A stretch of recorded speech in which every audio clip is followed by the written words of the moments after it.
La cala de Santa Cristina de Lloret de Mar va reunir el passat 21 de març els clubs de Van Fix per realitzar la primera regata de lleut del Mediterrani i batels de la temporada. Santa Cristina ha estat la primera prova preparatòria d'un total de 3 que seran previs a l'inici del campionat. La regata de Lloret va servir per realitzar una primera presa de contacte amb el lleut mediterrani en una distància de 3.000 metres en contrarrellotge. En categoria sèniors femenina, destacar la tripulació del Club Nàutic Bétolo, que es va imposar amb molta claredat a la resta d'embarcacions amb un temps total de 14 minuts i 37 segons. Segon va ser el rem Santa Cristina, seguit de rem Colera i rem Xons Empuriabrava. L'embarcació de Bajamar de Torredembarra amb tripulació juvenil va ser l'última en creuar la línia d'arribada. Les badalonines donen així un avís a la resta d'equips que si continuen treballant amb la mateixa intensitat, els altres conjunts s'hauran d'esforçar molt per guanyar-les.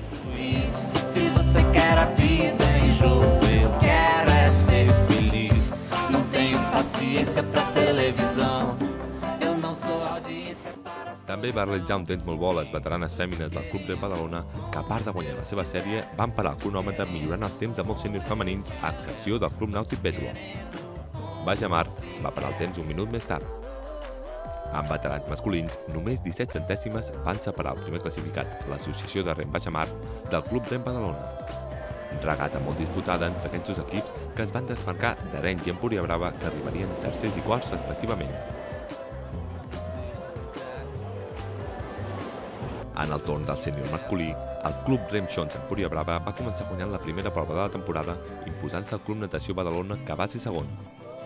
12 segons van separar els dos equips, que van ser capaços d'arribar per sota els 13 minuts. L'única embarcació de Palamós aconseguia el tercer lloc ja per sobre els 13 minuts, seguits del Rem Badalona i Santa Cristina.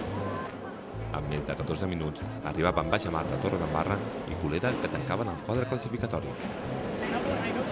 I pel que fa a la regata de batels, la prova va resultar complicada degut al ja mencionat estat de la mar.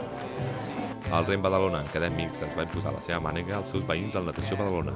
I en juvenils, Santa Cristina es va imposar l'embarcació del Natació Badalona, que malauradament es va acabar enfonsant.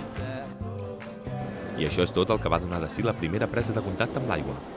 La propera cita al calendari serà el 10 i 11 d'abril, amb el quart Campionat de Catalunya de batels, la segona regata de lleut del Mediterrani i la prova d'ergòmetre per equips a la localitat de Palamós.